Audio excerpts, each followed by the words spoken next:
What's up, guys? It's the real main event, the Rogue Soldier, the essential John L. Crossfire. And I'm Mrs. Crossfire. And once again, you guys are tuned into Caught in Conversation. Shakalaka-laka.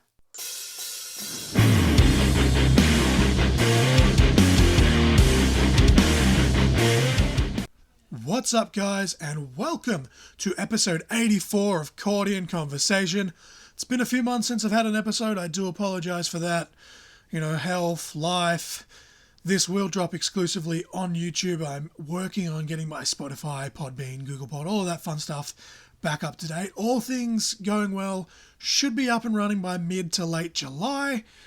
Hopefully sooner than that, but that's my current deadline I've set for myself. But it is what it is. This is live on YouTube, or not live, but streaming on YouTube when you're hearing this. And I'm back with a bang. This is a huge interview for me, at least. I am talking to the head of OPW Cam Vale, and we're talking all things OPW, all things Impact Wrestling. Of course, this is here to promote, hype up the huge Impact Winter Down Under 4-day spectacular. Was meant to be New Japan, became Impact at the last minute. Me and Cam will talk all about that, and once again, I do thank Cam for giving me his time. The song of the week for this week will be We Own the Night. Of course, that is the Impact theme song, We Own the Night, by Bernard James Perry. I think that's the name. Hopefully I didn't butcher it, and it's also featuring a couple other people. But yeah, We Own the Night, the Impact Wrestling theme song. It's an absolute banger, dare I say, chef's kiss. And if we're speaking chef's kisses, how about this week's match of the week? Just last night, as I record this, a few hours after talking to Cam, I was watching Genesis 2009 to get myself into the mood, get myself into the TNA Impact spirit, and I watched Alex Shelley versus Chris Sabin in the finals for the then vacant X Division Championship. As I said, chef's kiss, all of that jazz. But we're going to get straight into it here today. I want to, again, the cracked record, you're going to hear me say it in the conversation, you're going to hear it in this intro, probably going to say it again in the outro. Just thank you to Cam for giving me his time. Let's make an impact with Cam Vale.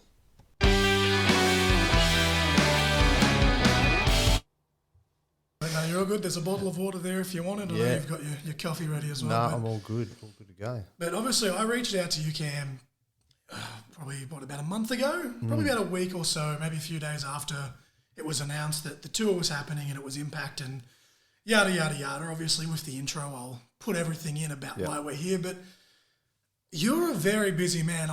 Very much a businessman. I think that's probably the easiest way. I definitely had a little squiz at your LinkedIn. I felt like that was probably the best way to get to know you and what you're all about. And you've got your hand in basketball, hockey, 2 different codes of football with multiple different teams. I saw that you were a financial supporter of the Melbourne Storm, and as a Parramatta supporter, that still hurt me. I had flashbacks to 2009 there, especially after last year's terrible performance in the grand final. But we're here, now you're a part of Wrestling Cam, and if we can bring it all back, what was your earliest wrestling memory? Have you always been a professional wrestling fan since you were a kid, or? Yeah, no, definitely been a fan all my life, and so earliest memories, for someone who's in their a youthful mid-40s, I'm going to sort of refer back to Hulk Hogan and Andre the Giant, and WrestleMania is really the first distinct memory. I mean, it starts blurring in when you watch other WrestleManias and other things. So, but yeah, no, always been a fan, and had met many different people as you work in sport, and you sort of, it's an industry that's got a lot of tentacles and in the different areas. So I'd met a few different people along the way in the wrestling space, and when I left baseball, took some time out. I didn't think this was the path I'd be going down, but it's sort of. Yeah, it's found me, like it does others, I think, in some industries where, your passion sometimes or something you're really interested in can connect professionally. Obviously, it doesn't happen for many people, but, it's sort of happened organically, although I probably always thought if I've worked in sport this long, at some point I'm going to try and do something in this space, whatever that is, whether it's something small or a little bit bigger than what I probably thought with this one. I mean, I feel that. I kind of the same. When if you asked me at 12 years old, I would have been like, I'm going to main event WrestleMania, and then you get older and realise that that's not very realistic. Yeah. But I'm still somehow doing stuff in wrestling, and I sent out the follow-up email and, basically shoot your shot. And I never thought I'd be here with the owner of a massive company that's in charge of this huge tour we're about to talk about. But well, I'm not too massive.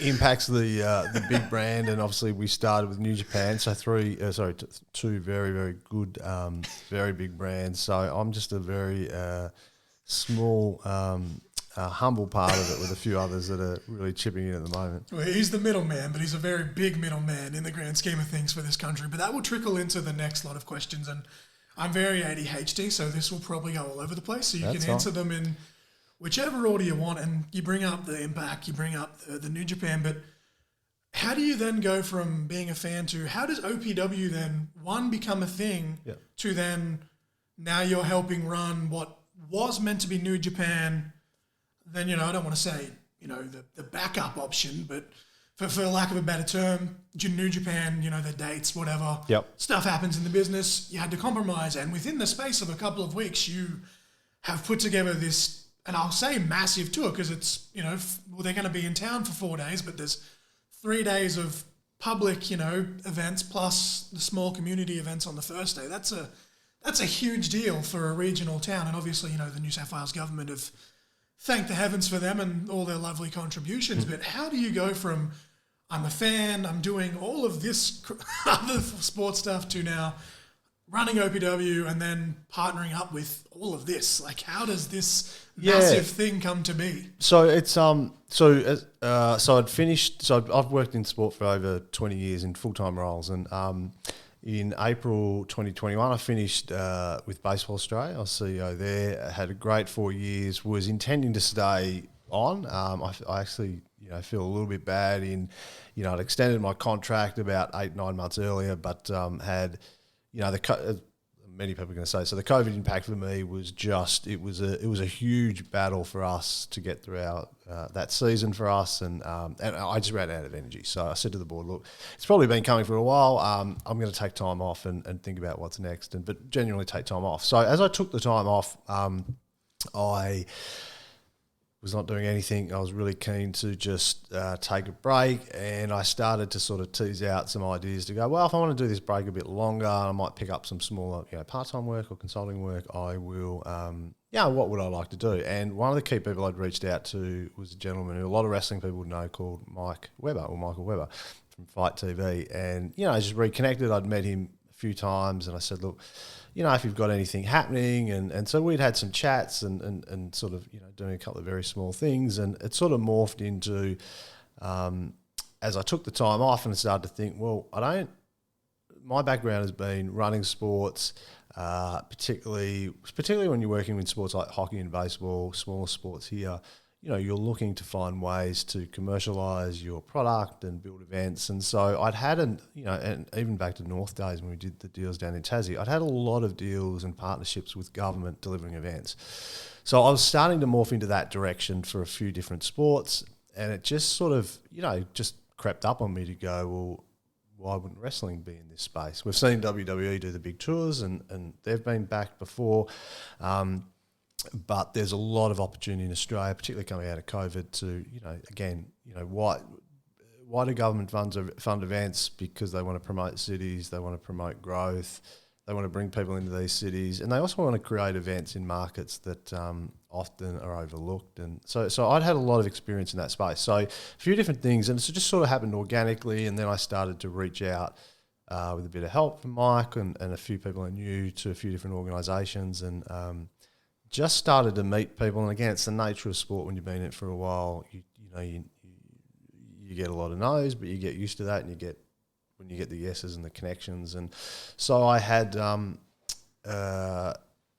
sort of focused on, certainly, WWE are going to deal with the big, promoters the big stadiums and everything. And I had some really good chats with a couple of people at AEW who were really helpful, but ultimately it led to meeting Nick Aldis at an NWA event, and most people know Nick, so now with Impact, had a really successful career, and he and I sort of just connected on the sense of, I'm the business guy trying to do something in Australia and doing it a bit differently. So I'm trying to bring a traditional sports model, if you like, to how to build an event. And then I thought, well, if I'm going to do that, I should at least have my own brand.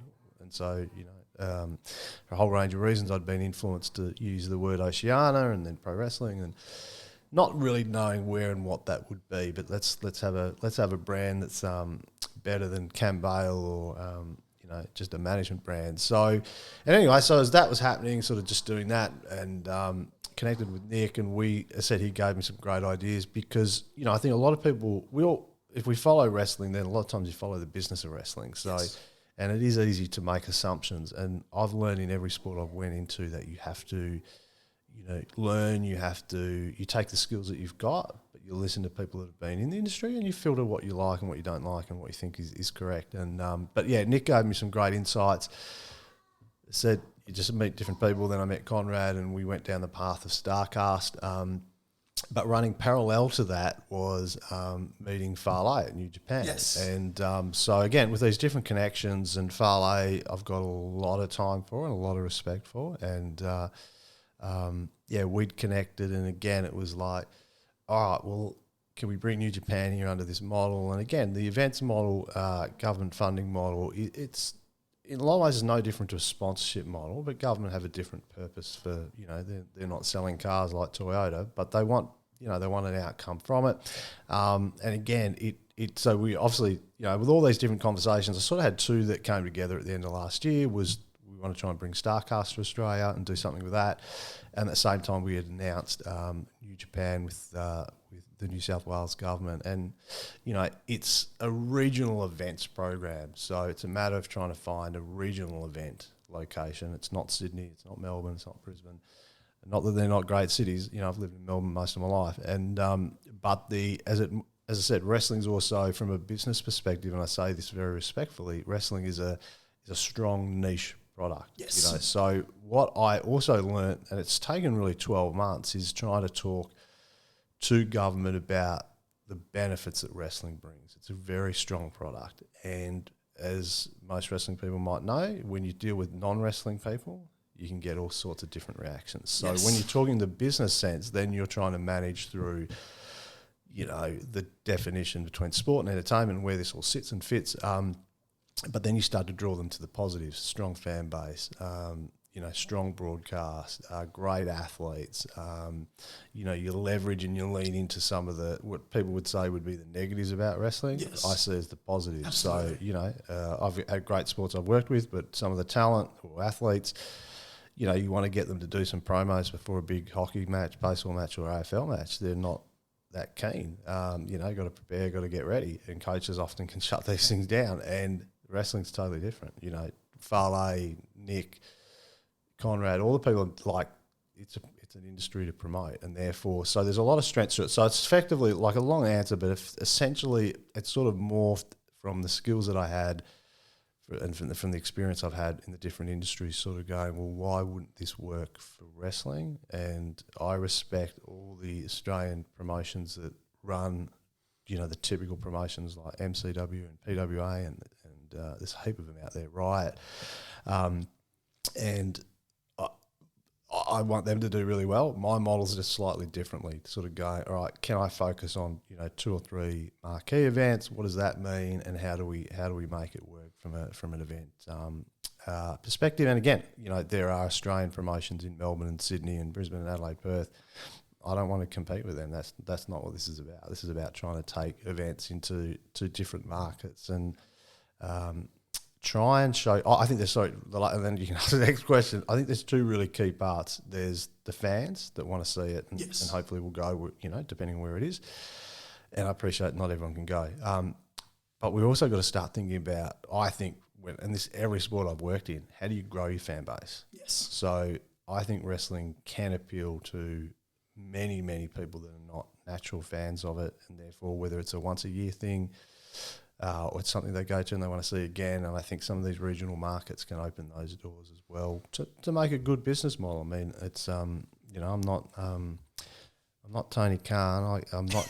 I can't do this and just throw away the super or the mortgage or whatever. Like, I do have to try and build a business model, and therefore within reason, it's I've got to try and make the dollars and cents sort of balance on both sides. It is interesting that you mentioned those other promotions, though, because we will get into it, but you say you're not trying to compete. Absolutely not, because you're showcasing a nice handful of those talents. But it's kind of crazy to me how, it makes sense, it's life, it falls into place, but how you go, hey, I'm going to try this, and then all of a sudden, by happenstance, you just meet Conrad, Nick, Fale. That's insane to me. Like, I saw, obviously, before it was changed to Impact, that Fale was just in town doing local media, and I was like, the one day I didn't go with my wife to do groceries, I could have, bumped into him on the street. I'm like, that's nuts to me for, it's not a small town, but it is still a regional town, as you say, but it's just crazy how something like that just... Well, and part of that is just the industries I've worked in sport. You often need to you just knock on doors. You're if you're sitting back in the AFL or the NRL, people come to you. Even if you're a small, your North Melbourne Football Club or an Olympic sport like hockey. I've probably worked in more, even though they're big sports and big clubs, challenging brands where you've got to try and find a way. So sometimes it's a confident naivety, if that's a phrase, in that you just go, what have I got to lose, and let's have a crack. That's fair enough. Now, with the talent announcements here, you've announced the entire lineup for the meet and greet. Is that final? Is there anyone else being added to that? Or are we mixing those people with the Aussie talent that was just announced? Yeah, no, that should be the final list. You never know with these things, but and I don't want to jinx anything, but... at this stage. And we had to, when we made the shift from New Japan, we, again, trying to find a lot about this model is to prove if it can work. Yes. And then look to develop it into something bigger, whether that's New Japan or Impact, and also scalable. So it might be different than talking to a MLW or, clearly an AEW and what they're doing. They would look to... they're just about to run Wembley in London. So I think it's all, it's you got to put your toe in the water to a degree to make, to work out what works, what doesn't work, what you can do better, and timing wise, yeah. So there was never about 30 or 40 talent coming out. It was all about trying to find a, and I use this phrase a lot to people that know me, and know what I'm trying to do. It's trying to build quality over quantity. So it's because, look, the reality is most people know it's incredibly expensive to get, people to this country and back and all sorts of things that come with that. So, I'm trying to show the wrestling companies as well, who haven't really toured here much. Let's be frank. I think when people look at the history, we've had WWE house shows, 2 major events in 20 years, and New Japan, I think back in 2018. So it doesn't happen a lot, and I think we've got to try and find a way here in this market to go, well, why can't you do a bit more here? And we'll probably touch onto it, but I see a lot of real sport similarities with what we should try to do with wrestling. Yeah, I feel like Australian fans in general, unless you're like a super freaky mark like myself and my wife, a lot of Australian wrestling fans, they do look at wrestling, whether it's WWE or AEW, in a very similar fashion to they do like the NRL or the AFL in that aspect, especially with what they see on TV compared to live. Because there was probably, I think, about 4 people that both my wife and I were like, damn, instantly in our minds, we wish we were here. But yes, as I look at the list, I haven't written down all the names, but as I looked at the list, for such a short amount of time that you had to put it together, and again, that was, I assumed one of the reasons, you should never assume things, but I assumed that was the reason. You can't be flying out all these people because at the end of the day, as you say, you're the middleman. You still you need to make some money back on your front. So yeah, but and the talent that you have here for such a short notice, I'll say it, it's got me marking out. I'm excited to meet Moose and Eddie Edwards and all of them. But look there, and let's not forget Impact's a big brand. So there's probably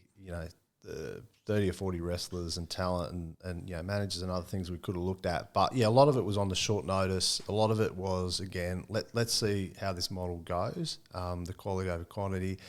And one of the big ones, as I sort of said before, why I don't think I'm competing with anybody else is I see the opportunity for Australian wrestlers and announcers and commentators and other people as part of the model that I'm looking at, in that I'm not a wrestling school. I don't develop talent, and the talent here and the promotions do a really good job. But we've got to try and find ways to link the Australian talent here, and potentially the brands, but the people that are here, to these international brands. Because my experience in sport says that we are often that far away from everybody else. We get overlooked way too easily.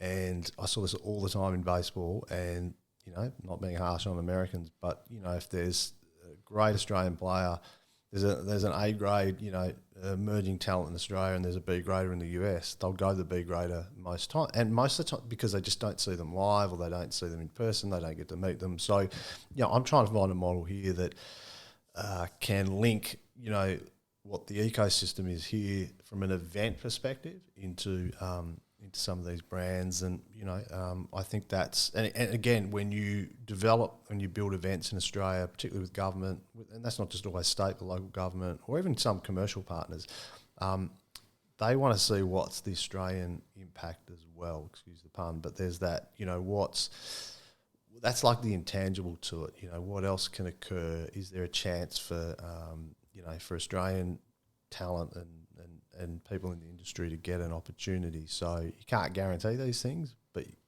my model sort of is that we want to attempt to do it in a way that, as I said, is, and I give a lot of credit to Scott Demore at Impact and Vale with New Japan when I was working with him, is that they both see that as well. So it's like both fantastic, business minds. Like, obviously, I'm more on the fan side. I've been lucky to have a small foot in the smaller indies and business side, but just from on the outside looking in, you can tell that those guys are obviously doing something right, and there's a reason that they've made all these contacts with yourself and people in other countries as well. But it's where we, and I think the other thing is the wrestling companies know how Australians from a fan base over-index, which is a business term, but essentially, if you're doing a pound for pound list, we would be, pretty close to the top. Absolutely, and I don't think that's being biased either. Like, look at what we have. We just have a lot of fans here. We have a lot of interest in it, in the sport, and therefore,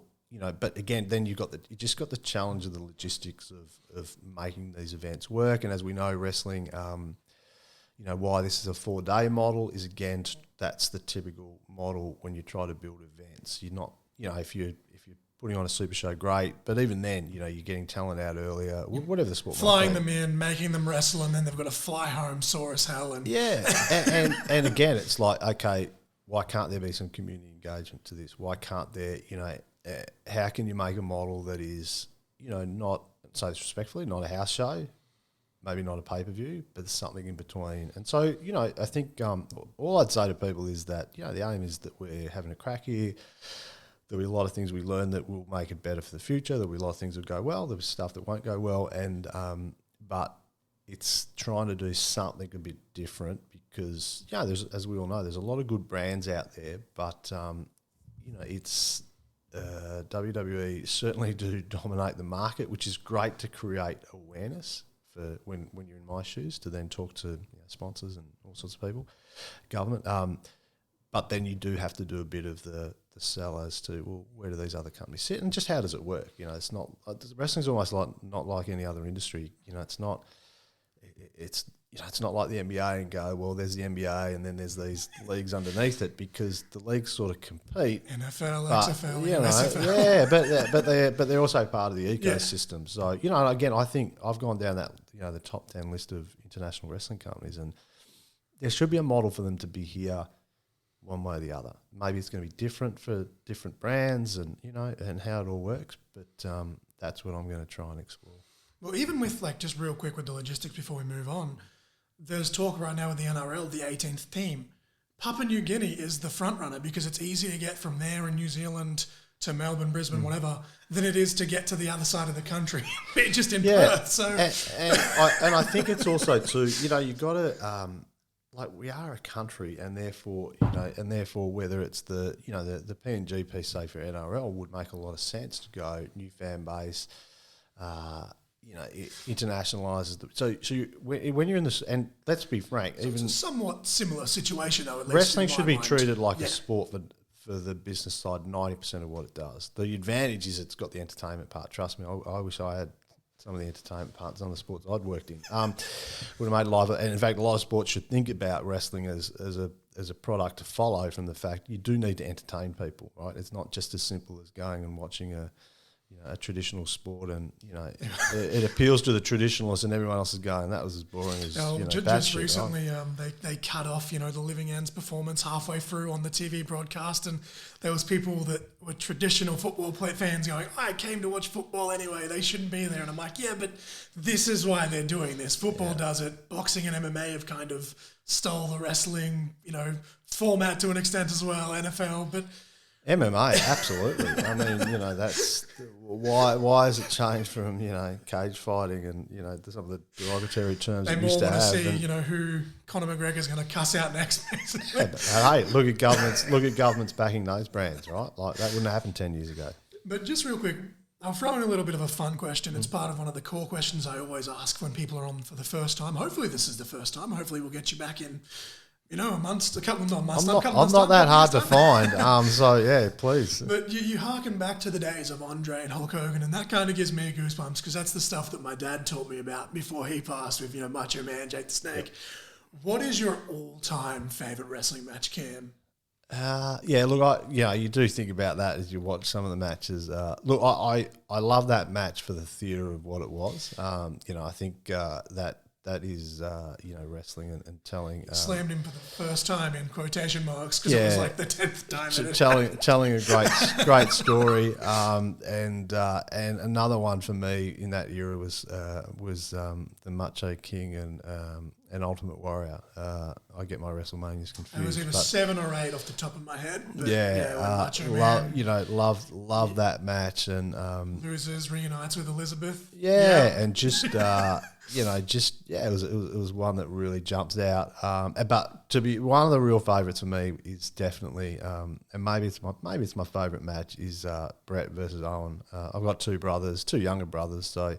I was cheering for Brett, but see, I'm the older brother, but for some reason I always seem to sympathise with Owen more. I don't know. Again, to me that's it was a great match, told a great story. Everyone got into it, and and in modern times, I've been lucky to go to this year's WrestleMania was a tremendous card. I mean, there was the Rhea Charlotte match was absolutely phenomenal. Fantastic match. I think everyone expected it to be great, but it's still exceeded expectations. But if we were going Impact specifically, do you have an all-time favourite Impact match? Yeah, so I'm definitely one that enjoyed the Impact era when because it used to be, I think it was Fuel TV that was on in Australia, so it was on pretty regularly, and obviously their numbers were really really good, and they're still I know people can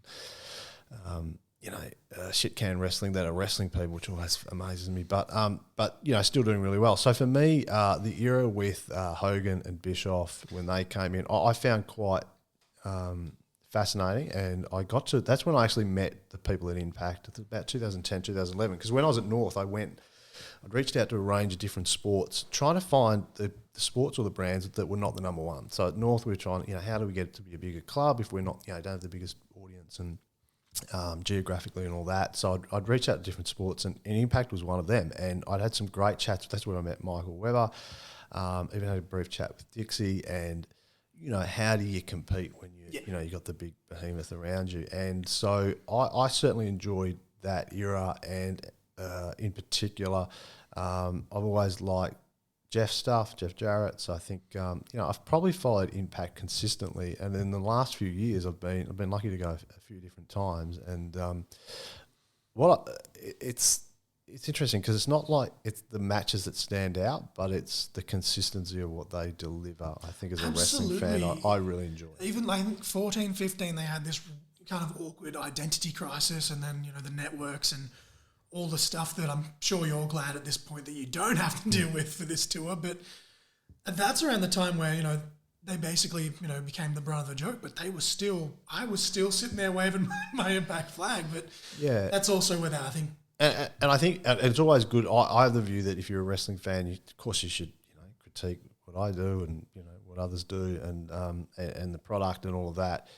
But, I don't understand where people, really bag the product to Because it was more on the business side. It was very unfair to the on-screen product that was happening, I feel. Yeah, and I think the fact wrestling has, different companies and diversity of what they do, I think that's one of wrestling's strengths because, probably most 99% of people are going to come through as a WWE fan at some point, right? So that's great. Yep. But I think the ability then to sort of spread and touch into other wrestling companies and see different things and different talent, like it's a great thing, right? Like it's just how much time you've got to be able to watch it all.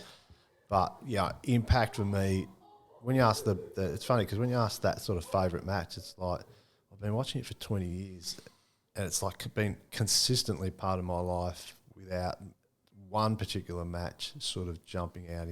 But certainly when that Hogan Bischoff era, even with when Bully Ray became Bully Ray, so there's and then obviously everyone knows about AJ and all that sort of stuff. So, but one of my most favourite moment recently was seeing Scott D'Amore do a Canadian Destroyer, and I saw that live, and that is one part that I'll guarantee everybody today. I have no desire to get in the ring at all. I have no desire to be a character. I have no desire to be. I'm going to carry a sign that says, I don't take bumps, and because I looked at it and go, here's the guy he was running the show, I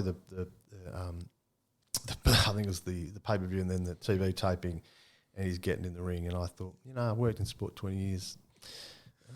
I've been in the grandstand a lot. Yeah, I've been in the rooms afterwards. I've never been, going, I'm going to sit with a coach and start coaching, or, I'm going to run on the field for the next couple of minutes. So I have a lot of respect for what that was, and I was just, I don't know if I was blown away as a fan or a business person when I saw it. I was like, what? I'd just spoken to the guy about an hour and a half ago, and here he is doing a Canadian Destroyer.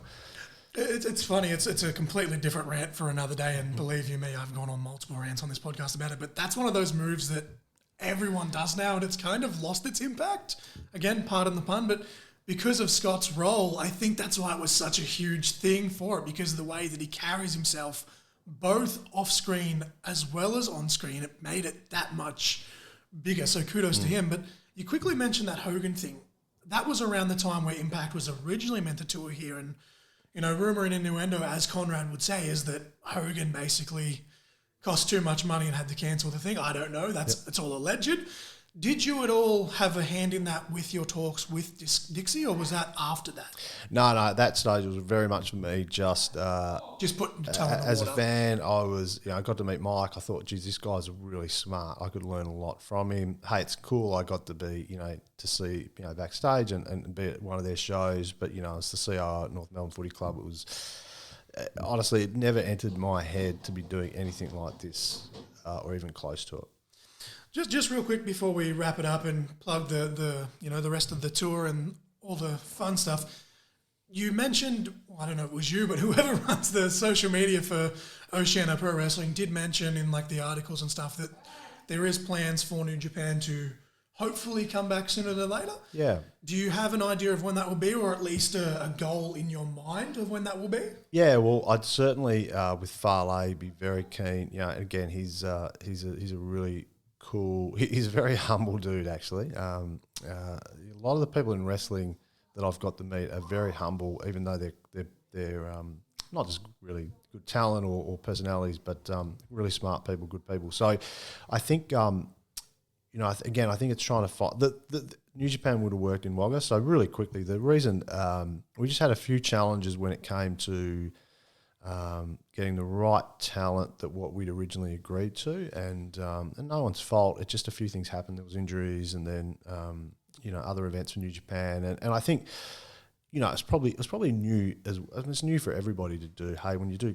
these sort of partnerships, you've got some key deliverables you need to meet, and if you can't, you don't bluff it and continue. So I hope New Japan, will. I think they will be here at some point moving forward, and again, as in relatively soon. But that's for them to work through. For me, Farley and I think we'll we'll do something sooner rather than later. We'll just go back to, it might be through the Tamashi brand as well. Well, I was just about to, sorry to cut you off, I was about to bring up the Tamahashi brand. I haven't been to one, obviously, because of my eye and all that fun stuff, but I had a friend go to a couple of the ones in Sydney, and I've heard nothing but good things about that brand specifically. So at least in some fashion, by the end of the year or next year, New Japan will still be coming back. But you've still got that on the cards to do, maybe not here in Wagga again, but something similar to what you're doing here with Impact. Into a different location. I'd love to. I think, as I said, I think there's a lot of really good. Again, it's not ruling out the Sydney, Melbourne, Brisbane. Yes. There's no doubt about that. They will play a role in these, but it is, my model again looks more towards some of the markets that you can produce an event and you'll get the attention that wrestling deserves. And that's what I found in other sports. So whether it's local media, doing something different, and again, the markets we would look at would be where an event like New Japan brand would go well. That again, if you're in whatever part of Australia you're in, it's not necessarily going to be easy to get to. So I get all of that, but where I'd love to be able to do something with them. Again, Vale would be the one I would work with, and I think the other thing, look, in a perfect world, and this is I'm glad we're doing this event, but the challenges of doing these events on short notice, it is something that we want to avoid moving forward. Wrestling's a great, as we know, telling a great story. Even if you don't have matches, I think, when you can build up, for a longer period of time. And I think that allows, when you're doing some, different locations, I think it gives people more of a chance to sort of, plan things out as well. So the short answer with New Japan is definitely yes. I'd love to keep talking with the other companies that I've spoken to and find ways to, share the love and do keep. It's funny. I'm always interested in people's constructive opinions. So I don't have all the answers. So I'm trying to find it with what I know. And I think, finding the right model for, whether it's a GCW or New Japan or whoever it might be, there'll be different ways to make it work. And I think that's what I'm keen to do. So I think, I'd like, and even if it's not through me, getting more wrestling brands into Australia should be the goal, and trying to find ways that are as good as we can make it, but then sometimes it's like, it's not going to be a pay-per-view with 40 talent. It's going to be something different. So we will announce an OPW event again, a standalone event, probably in a month's time, and that will sort of give again a bit of a taste of what I'm trying to do, which will be different to this event. We're just over half an hour, so I'll quickly pump out these last couple of questions. Go for it. There's a lot of ruckus happening in the hotel hallway right now. The kids are either been in the pool or they're doing something. So I'll go to the second last official question, and then we'll segue into the Aussie showcase and then hit the plugs and all that stuff. So I've got 5 core questions that I usually build the conversation around and then throw in whatever we're talking about, and then try and take this as natural as possible. But the fourth question on my core 5 is usually it's wrestlers I have on, and it's usually, if you were to be an ultimate mark and travel through time and whatever else, like, who's your ultimate opponent? You've obviously said no interest in taking bumps. 0. If you were to take an ultimate Australian versus Impact card, if all the cards had been on the table, what's one match you wish you could have had on this tour? Because for me, I'm looking at like just characters, and my wife and I were like, we wanted to see Bonza and Moretti versus Decay, and obviously all those guys aren't there for whatever reasons. Obviously, visas and stuff, other people are booked in other places on the same night, but that was one that stood out for me. Is there anything Impact versus Australia that you want to... That's a good question. Because there's a lot of guys that, X Division specifically, like you've got Brooksy and Slex coming, Robbie Eagles... Yeah, it's and those match announcements are pretty close. So it's a good question. Look, I was probably as I'm sort of learning the industry here as well. So I've got to know most of the key names, I think. But I'm still on a learning curve. So when people send me links and what they're doing, if they're Australian wrestlers, like I genuinely do look at it because I'm keen to know more. We've got a good mix, I think, of the talent. I think the Australian tag teams, I think, are heavily underrated in this country. So, what we could do with them moving forward. Maybe it's not for this event, but if there was a dream match, you know, putting one of the good Aussie tag teams in there, or as you said, like a Mick and Jack versus another, there's some good opportunities, and probably even in the last week or two, I was thinking, you know, I didn't know much about PCO, but I've started to really like him, and I'm thinking, wow, the right matchup here, but we need an Aussie that we want to see get their ass kicked by him. So I'm not at that stage yet. So, but yeah, I think, look, to be honest, sorry, not to be honest, but as I think about it more, I've done a lot, you know, spoken a lot with Nick Aldis and Mickey James. Yes. So, and we'll have hopefully stuff to announce with them soon. So to be frank, we were really looking at what, you know, if I was thinking about this a month or two ago, like what it could be with Mickey. She then got injured. So, you know, I think Mickey James against a really high quality Australian female. There's at least, obviously we're not going to list them all, but you could at least go, here's 10 wrestlers that Mickey could face, and then it trickle through. There's 50 odd women in this country that she could face, and there's, you know. So yeah, so not for this event, but all I'd say is, you know, maybe like my wife, not as that far away. She's a very big fan of Jessica Troy, and I'd argue that she's one of the best technical wrestlers at all. Male, female, doesn't matter.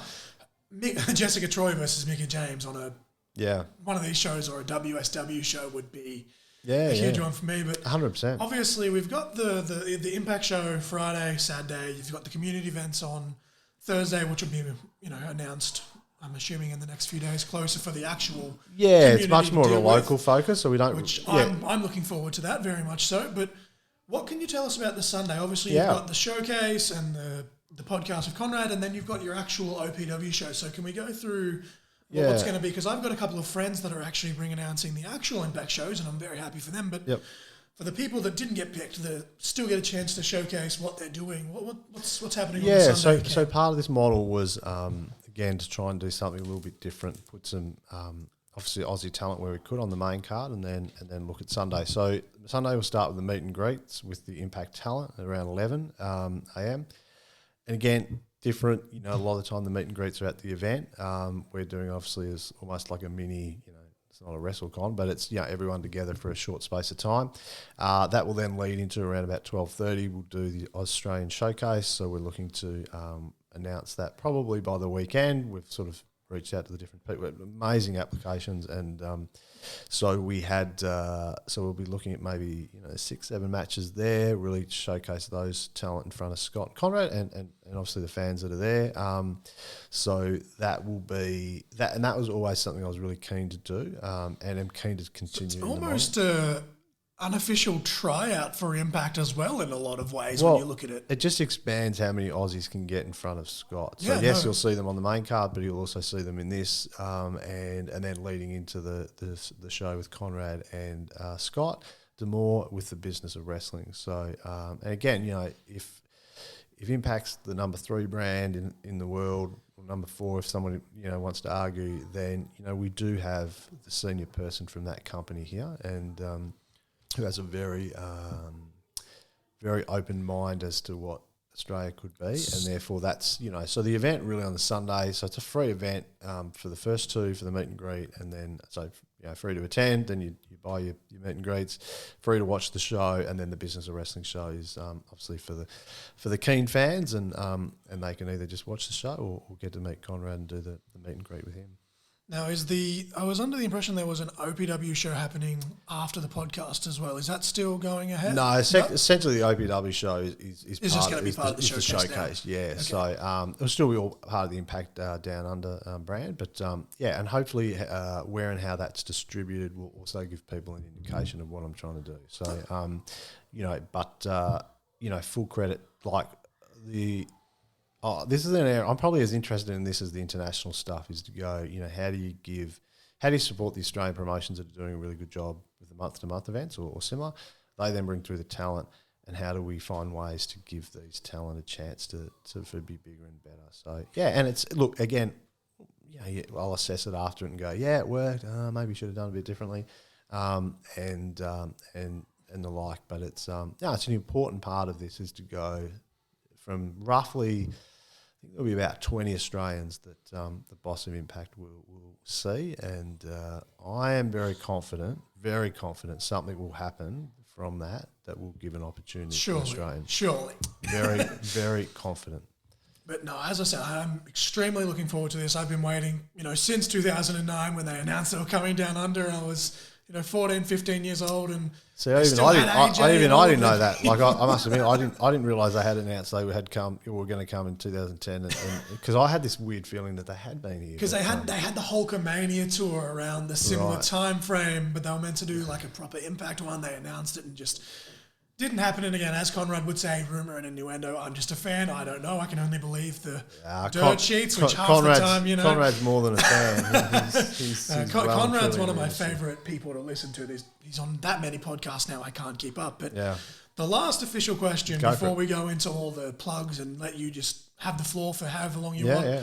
I always like to end this on a fun fact. I usually go a non-wrestling question. Obviously, I don't know much about you other than you are a businessman and you have your hand in everything, so it could even come back to wrestling. But what is your favourite sport that you've ever had the privilege to be a part of?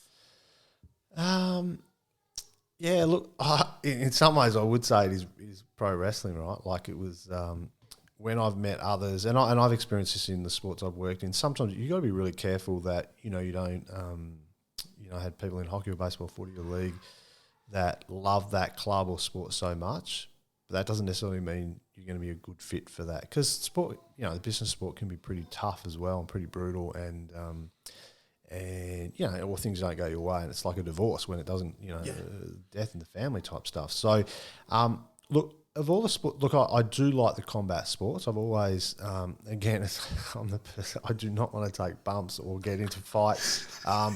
So I don't know why it's the case, but I've always, I grew up loving boxing, and I sort of drifted off like a lot of people, got a bit, can't keep track of who's who. And then, I found my way to the UFC when Brock Lesnar went into the UFC, right? So I think the UFC owed Brock a lot, because I think there's a lot of us that I wasn't paying any attention to it. Then I followed it, and I was a very casual fan at that point because I had cousins that were into just MMA and karate and just beating the crap out of each other in general. But I was the same. The moment Brock Lesnar made that transition, it was like, holy. Yeah. Even Punk, people can laugh at him because he lost or whatever, but the amount of eyes and money that he put in their pocket. Yeah. I think if you're a hardcore MMA fan and you don't like wrestling, you should respect what wrestling's done for your sport. So, look, I've always liked the combat sports, but in a real traditional sense, I do love cricket, and I particularly love the Ashes. So, I really wanted to get Nick Aldis out here so an Aussie could beat him up and we could, call it an Ashes victory. But I do. Cricket's probably been, even though I didn't play much cricket as a kid, as a sport that I, as the traditional sports would go, that would probably be number one for me. See, cricket and soccer were always the weird ones for me, where I'll watch just about anything on TV. I haven't watched AFL properly in years. I'm more just league and wrestling at the moment because there's just that much out there that it just consumes me. But cricket and soccer, I like, the old backyard cricket and the backyard soccer. Yeah. I love it, but I can only kind of tune in here and there when it's on TV. Like, I don't think I could watch a full game of cricket. I can only watch probably half or a quarter. If you don't love cricket, it's very hard to bring you on the journey because it is a difficult sport to explain to people. But no, absolutely. I get it. It's just for whatever reason, as I said, I'm ADHD as well, so maybe all the bright lights and flashing colours from wrestling is why it sticks with me. And look, when I took a break from working for that sort of 6 months, I did really enjoy the darts on TV, and I don't know if that's because I'm a wrestling fan, because I love the fact that the darts was a bit over the top. They come out to theme music. They're hardly athletes. That actually is something that I can watch, though. And when you're like me, sometimes the challenge of working in sport is you forget the passion of it, and I tended to take too much of a business view, looking at it going, wow, they broadcast this really well, and this crowd is just pumped. How do you get people excited, barely able to see the dart? You're going to be looking at the screen, but, so I'm always, I don't really have a sport I don't like, but the traditional sport, cricket, pro wrestling and the combat sports is probably be where, if I'm flicking around and I need to find something, that they're the ones I want to sit back and watch. Absolutely. Well, I once again, crack record, but I thank you for your time. No, have almost an hour of your time. But where can we find OPW and Yeah, If you want to give a last plug for the tickets, and I'll try and remember to link them all. Yeah, no all dramas. The fun stuff. The floor is yours, man. You can take 5 minutes, 10 minutes, 5 seconds. It's been obviously we're trying to pull it really quickly together, so it hasn't gone 100% smoothly, but largely speaking, obviously you can get to impact.com or impactwrestling.com, Oceania prowrestling.com. I couldn't get the OPW.com website. Someone else has got that, so unfortunately it's a little bit longer, but pretty easy to find. And look, what the next, this event in Wagga it's a good starting point. That's what it's about. We'll hopefully deliver a good event.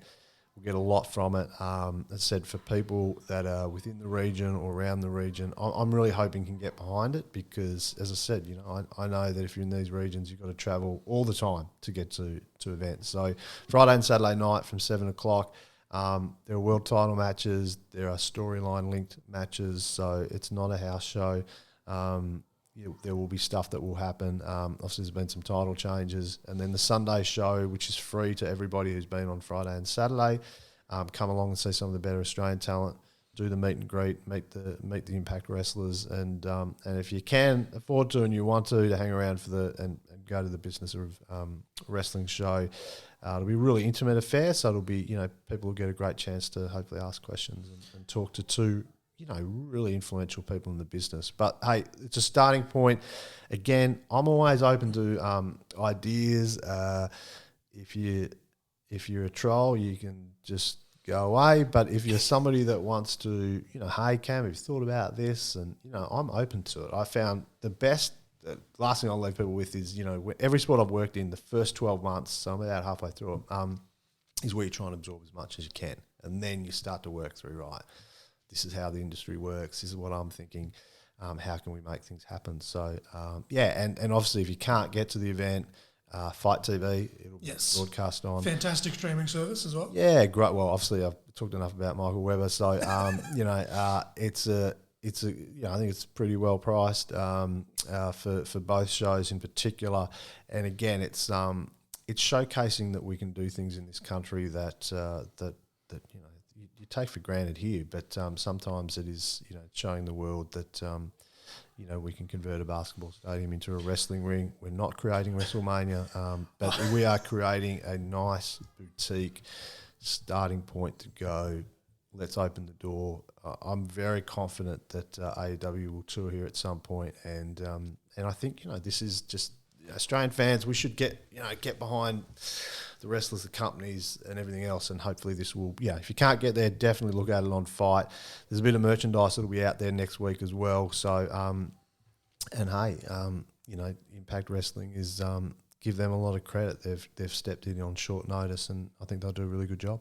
I will just say real quick as well, not to put myself over or anything, but I actually have had a tour of that venue because I was looking at doing stuff here myself, but way out of my price range at the moment. But the guys that run that, they gave me a tour, and I can pretty much picture in my head exactly how that's going to be set up to a point because they kind of helped me out. But I would say anyone that can get there to come, because even where I am up in the cheap seats, obviously that's more for safety reasons with my eye, unfortunately, there's not a bad seat in the house in that venue. It is a beautiful venue, state of the art.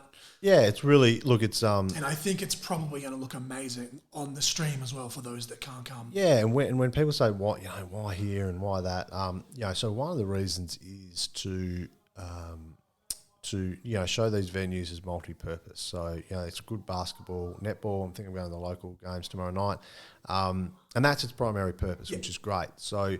But when you think of other sports and again, I've worked in them and probably been as guilty of this, can sometimes be a bit arrogant about what they need. We need this sort of surface or court or whatever.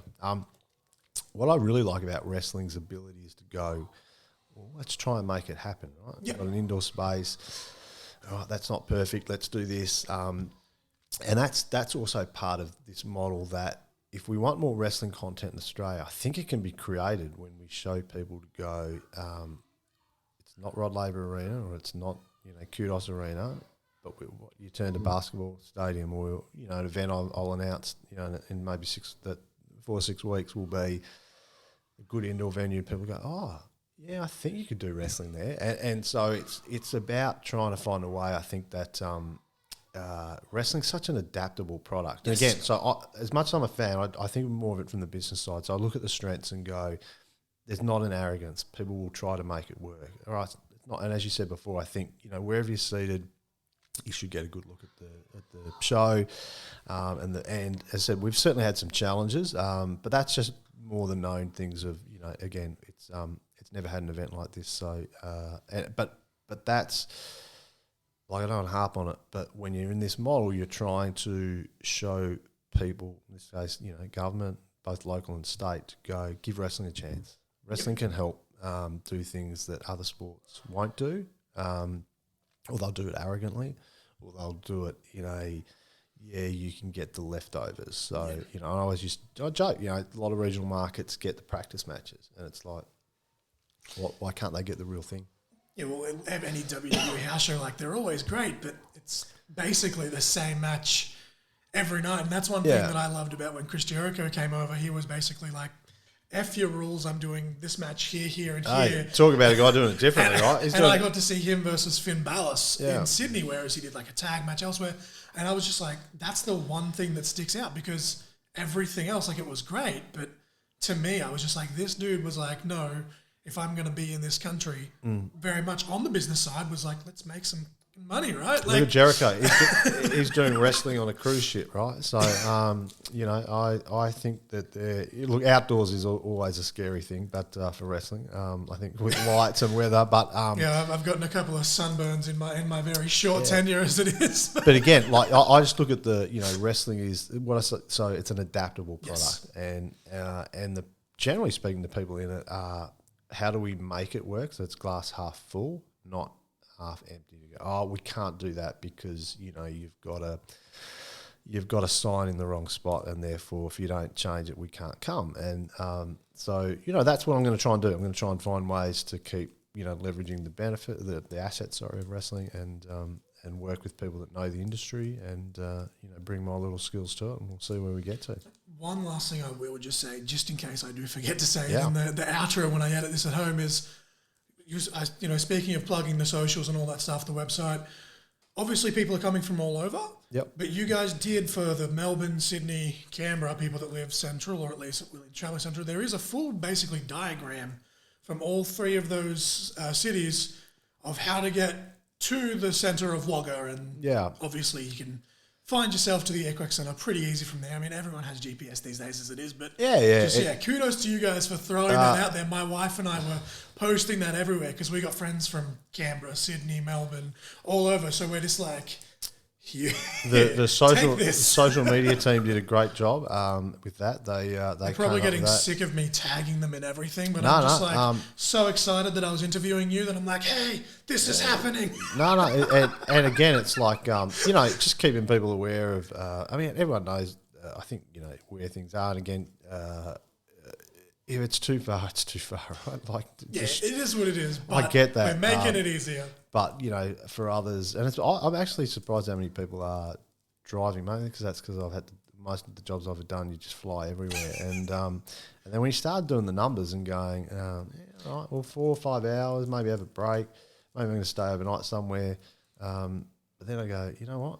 You check into an airport, and you hang around, and it gets delayed or luggage, and I'm going, is it really that much? Am I getting here any quicker than if I actually drove? From Melbourne, and so I think, look, I think, and I got to give credit to the council here. I know everyone doesn't love governments, but regional councils done a beautiful job. Look, regional councils are just there. They try and get behind things, and especially when it's an event, because they're trying to make it both a combination of we want to attract visitors, but we also want to give something back locally, right? Like, the Riverina region is a significant part of Australia. It doesn't hurt just to have that as an outcome. Well, the amount people of from the region can go. The amount of people that when New Japan was originally announced just lost their mind because it was on the local news. Like, even my mother-in-law literally rang me and she's like, did you see this? Did you see this? She's trying to connect to me because I'm just a massive, mark.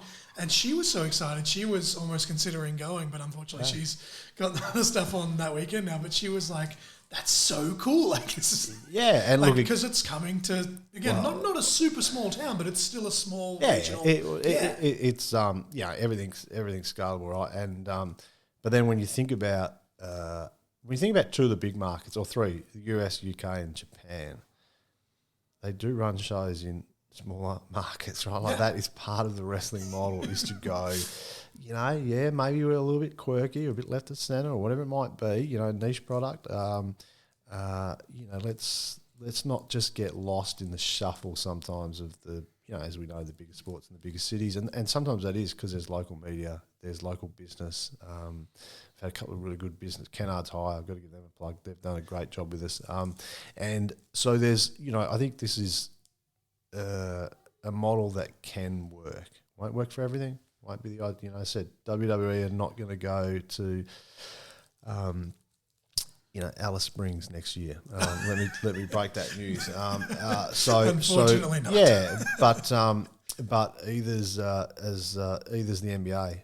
Yes. And by the way, the NBA still haven't come to Australia yet, right? So in for a fully fledged match. So and again, I think this is wrestling's ability to go.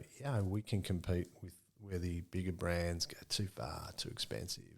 An NFL game, it'll probably happen in Australia at some point. There'll be one game, over 20 years. Yeah, well, there was rumours of the NFL coming to, I think it was Canberra next year. I know the NHL was coming to Canberra. Yeah. And then I think NFL was coming to, it might have been Sydney for the NFL. Yeah, so the NHL getting are them confused, but yes. They're going to do a couple of games, I think, in Melbourne in September. And so bringing anything to Australia is always either really challenging, financially, logistically, and I think wrestling can find a way to impress people to go, wow, that was cool. That was a good fit for our market, or a good fit, But let's see what happens. As I said, I think it'll be Impact again. They've done a great job on short notice, and I think, and again, New Japan would have been great. I've got all the respect for those guys, and said with Vale, and something will happen there at some point. So let's think what Australia can be in the wrestling industry in the next 10 years, and shit, we might make a few things happen. Well, I've taken up an hour of your time. No, you've done well. Thank you very much, Cam. I appreciate the opportunity. I cannot wait to see these shows. But cool. We'll hit stop here and just thank you very much. Beautiful. No worries. Thank you.